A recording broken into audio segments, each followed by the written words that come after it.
Logan has side control on me. Depending on how his arms are positioned, it's going to give me different openings to be able to escape.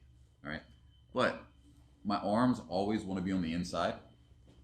And then what I look for is what is this arm doing? This is what I could call the danger arm. So if I don't have control of this arm and it's free to do it at once, he's real easy. He can start making attacks on my arms. He can start going after my head. So grab on my head, and he can start giving me pressure. Okay. The first thing I have to do is get control over this arm. Okay. That's the first thing I should look for. If I'm trying to turn into him and he has control over my head, well, that's no good. I'm not going to get out. Okay. And then he's going to force me to do a running escape, which I don't want to have to do that. I want to be able to go the right way. So no matter where this arm is, I'm going to gain control over this arm. Okay. So if it's over here, just like in some of the previous videos with the half guard, I got to do the same type of stuff. Might bump his head up so I can get something on the inside to start relieving the pressure. Okay. If it's on the other side of my head, I can keep my arm here so that I have control over it. Right? So a lot of times I keep my hand like this and I'll cup. And the second that he goes over my head to start making a grip, I can trade it off. All right. So I'm gaining control of that arm. All right. So remember the first step, get control over the danger arm.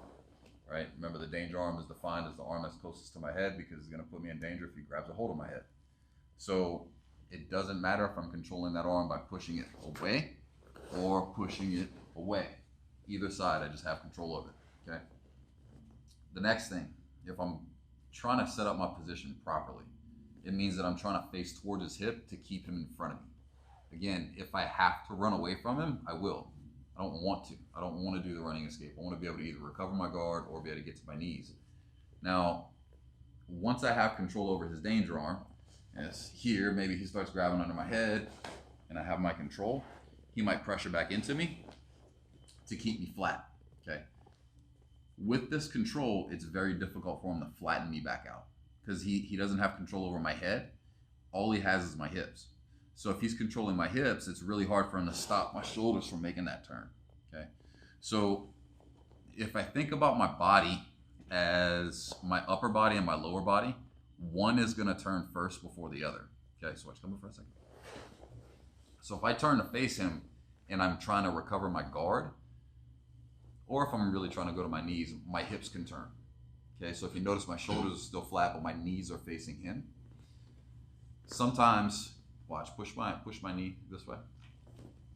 If he's directing my knees, I can still turn my shoulder.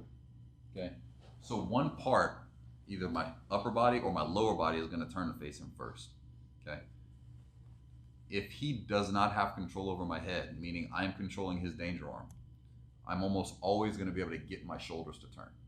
Okay, so that's kind of a big deal.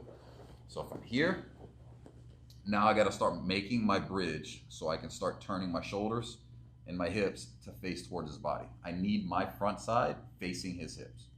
So from here, got my first point of control, got the danger arm, bridge and face his hips. That's your second point. So I can bridge up.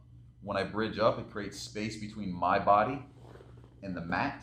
So he can pin me because there's no space between either his body or my body and the mat. So I really don't have anywhere to go. So I can't just turn right here. Even though I have his arm, I can maybe push him away. But if I'm thinking about escaping and creating spaces, which I should be doing, I should be creating space to escape, then I have to bridge. There's no escape without the bridge. So when I bridge, I'm creating a gap between my hip and the mat so that I can move myself back towards the mat and frame him off so I can turn and face him. So once I have my bridge, I turn and face to my side. Okay, it's not always going to work that perfectly. Sometimes it's a bunch of little bitty bridges to be able to get yourself to the side and face his hips. So again, first part, control the danger arm, bridge and face his hips. Now I have to maintain this. I can do this with my legs one of two ways. If my legs are like this top leg has to post into the mat to be able to create pressure towards my top shoulder to stay facing this way. All right.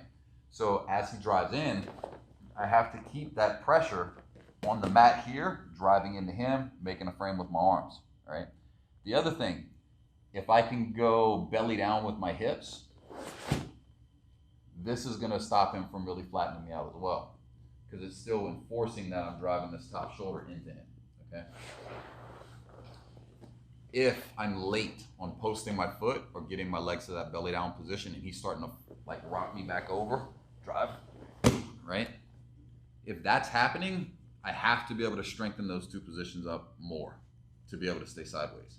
But let's say I get here and he's starting to make pressure and he's going. I'm not flat yet, but if I let him continue to go, he'll drive me flat. That's when you have to scoot. So as he's making his pressure, I'm scooting to stay sideways, okay?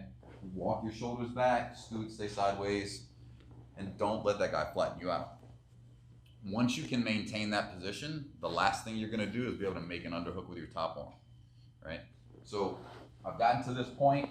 I've already proved to myself that he's not gonna flatten me out. Let's say my frame's even getting collapsed and he's like this. I still don't wanna get flattened out. My top arm, okay? Again, top is the one that's on top. Bottom is the one that's on the bottom, okay? That top arm goes knuckles to his body and makes an underhook, okay? If I have to, I'm gonna be belly down, or if I have to, I can go drive my foot through. So even if my arm's getting collapsed, I'm scooting and I'm making my underhook. Once I have my underhook, I'm trying to get to my knees. Again, I can scissor my legs to go belly down to get to my knees. Sometimes that's gonna work. Other times you're gonna scoop and then thread your leg to get to your knees. And once you're on your knees, you'll be able to get either a double leg or whatever, okay? But you're progressing to be able to get yourself out of that position. So, again, I'm here. I have control over his danger arm because of where my arm positioning is, okay? He starts making any grips, trying to change it, and get to my side, underhook, and I'm up. So your game has to be built around following a certain set of things that's gonna help you be able to survive the position so you can escape. So again, it's control the danger arm, bridge the face's hips, and then 3, make your underhook so you can start coming up or regard.